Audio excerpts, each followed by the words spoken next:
Sir सबसे पहले तो आप ये बताइएगा कि पाकिस्तान का टैक्स नेटवर्क कैसे काम करता है और क्यों एक आम शहरी जो है वो टैक्स नेटवर्क में आने से खौफज़दा रहता है। बिस्मिल्लाहिर्रहमानिर्रहीम, बहुत शुक्रिया आपका। सबसे पहले तो पाकिस्तान का टैक्सेशन सिस्टम 1947 से ऑनवर्ड 1979 तक एक ऑर्डिनेंस के साथ चलता रहा। लेटर ऑन 1979 से 2001 के ऑर्डिनेंस के साथ ये वजूद में आया। और आप इसकी बदकिस्मती यहीं से अंदाज़ा लगा लें कि ये पार्लियामेंट का बनाया हुआ कोई कानून नहीं था। ये उस वक़्त की जो आमरीत की हमारी हुकूमतें थीं उनके वजूद में आया। सही।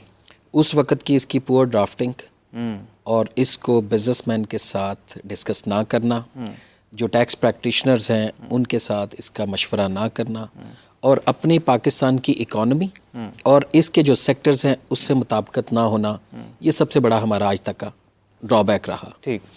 अगर हमने पाकिस्तान में पाकिस्तान के बिजनेसमैन के लिए कोई कानून नाफिज करना है तो हमें कम से कम पाकिस्तान के उस तबके से उसके मशवरा तो करना चाहिए। लेकिन हम कहीं से लिखा हुआ इल ड्राफ्टेड कानून हम उठाते हैं या उसके लिए हम फॉरेनर्स हायर करते हैं और पाकिस्तान में उसके मुताबिक एक कानून नाफिज कर दिया जाता है। That is very unfortunate. Second thing, Aahista Aahista हम कर्ज़ों के बोझ में दबते चले गए।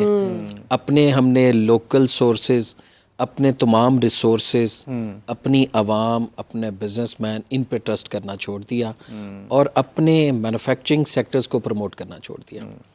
यूटिलिटीज़ का आपका प्रॉब्लम आज से पिछले 30-35 साल जो मेरी और आपकी सारी उम्र गुजर चुकी है यही सुनते हुए, electricity, gas, water and other all the things जो एक आम बिजनेसमैन को उसकी मैन्युफैक्चरिंग कैपेसिटी के लिए ज़रूरत होती है।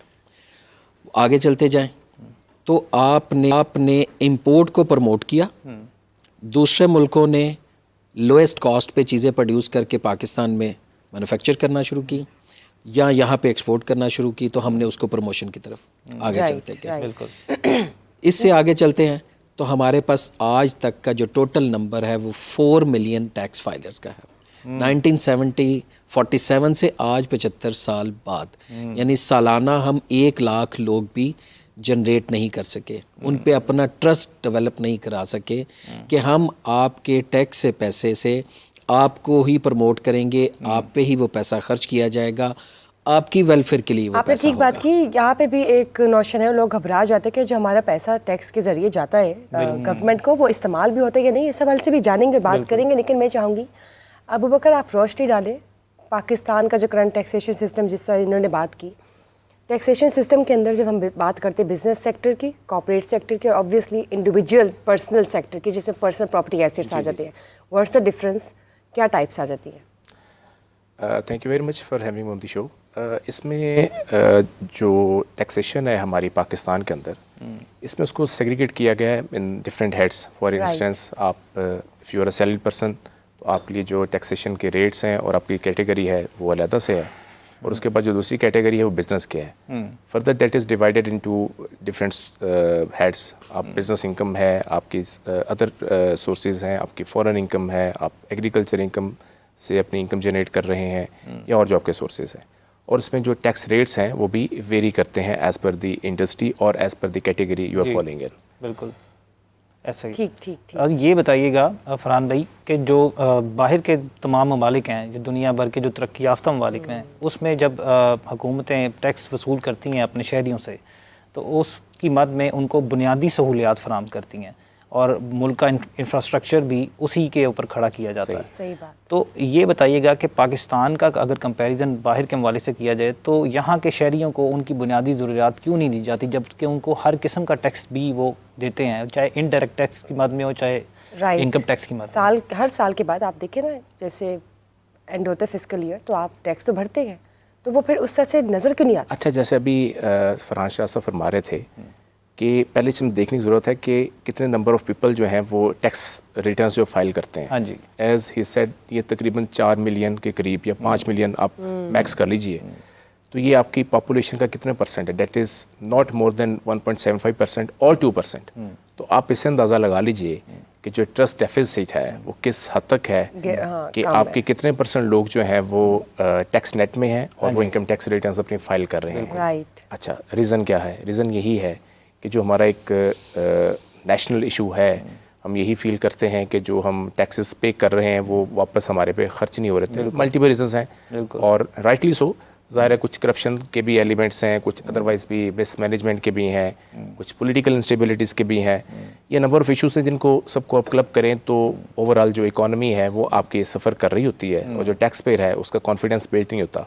एक कॉमन सी आपने सुना होगा आपके भी सराउंडिंग्स में भी। एक और चीज़ ऐड करूंगी कि जो बहुत ज़्यादा लार्ज स्केल पर कंपनीज अपना रेवेन्यू जनरेट करती हैं, वो यूजुअली टैक्स बचाने के लिए भी एट टाइम्स कुछ ना कुछ नॉन गवर्नमेंटल ऑर्गेनाइजेशंस खोल लेती हैं, जस्ट टू शो कि जो हमारा टैक्स है हमें ज़रूरत नहीं, क्योंकि हम तो चैरिटी का एक काम कर रहे हैं। तो ये भी ज़रूर वाजे कीजिएगा सर, आप भी इस पर रोशनी डालिएगा कि क्या ये एप्लीकेबल है चैरिटी की मद में अगर आप अपना टैक्स बचाएं। फरहान भाई जी बिल्कुल, ये टैक्स अवॉइडेंस और टैक्स एवेजन, राइट, ये पूरी दुनिया में दो इसकी आपको टर्म्स मिलेंगी। हमारे यहाँ अनफॉर्चुनेटली टैक्स अवॉइडेंस से ज़्यादा हमें टैक्स एवेजन की तरफ लोगों को इसमें राग़िब किया गया, या आप समझ ले उसको पुश अप किया जाता है। कानून इतना सख्त, और जैसे मैंने पहले अर्ज़ किया कि बिजनेसमैन की उसकी तमाम जो सेक्टर है उसके टोटल वो रिवर्सल चीज़ों पे आते हैं। तो इन वजूहात की वजह से वो टैक्स अवॉइडेंस को ज़्यादा प्रेफर करता है। हाँ जी। फिर वो अपने डायरेक्टर्स को, उनके सैलरीज़ को, उनके एक्सपेंसेस को, उनके NGOs को, NPOs को ओपन करना, उनके साथ साथ डिफरेंट हैंड्स की सब्सिडरीज जनरेट करना, HR की कंपनीज बनाना और अपने तमाम जो एग्रीमेंट्स हैं उनको सबलेट कर देना, ये तमाम इसी कॉन्स्टिट्यूशन का और इसी इनकम टैक्स ऑर्डिनेंस का हिस्सा है। ठीक, इसी जो वीक ड्राफ्टेड, पूरली ड्राफ्टेड या इनकम टैक्स ऑर्डिनेंस 2001 जो लास्ट मौजूद है, आज हम 2024 में खड़े हैं, 22 साल हो चुके हैं, ये प्रमोट नहीं हो सका। और अमेंडमेंट्स कुछ भी नहीं हुई।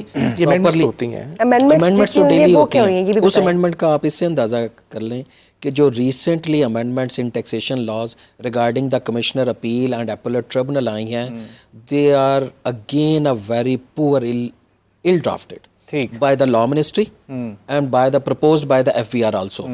किसी से मशवरा नहीं किया जाता। एक साहब उठते हैं और बताते हैं कि यहाँ पे ये सूरत हाल है।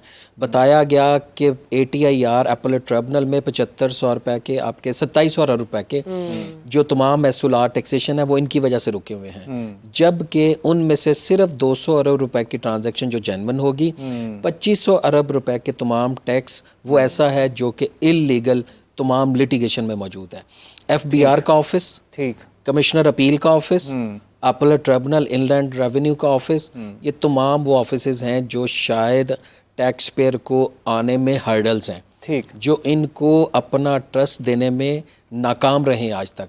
हमारा अदालती निज़ाम एक पूरा सेपरेट, लेकिन FBR का इदारा इस हद तक गिरावट का शिकार हो चुका है कि पिछले दिनों लाहौर में हमें 2 चीफ कमिश्नर सस्पेंड करने पड़े, एक असिस्टेंट कमिश्नर, एक कमिश्नर, इस वजह से कि उनकी करप्शन की हिस्सेदारी का इशू था।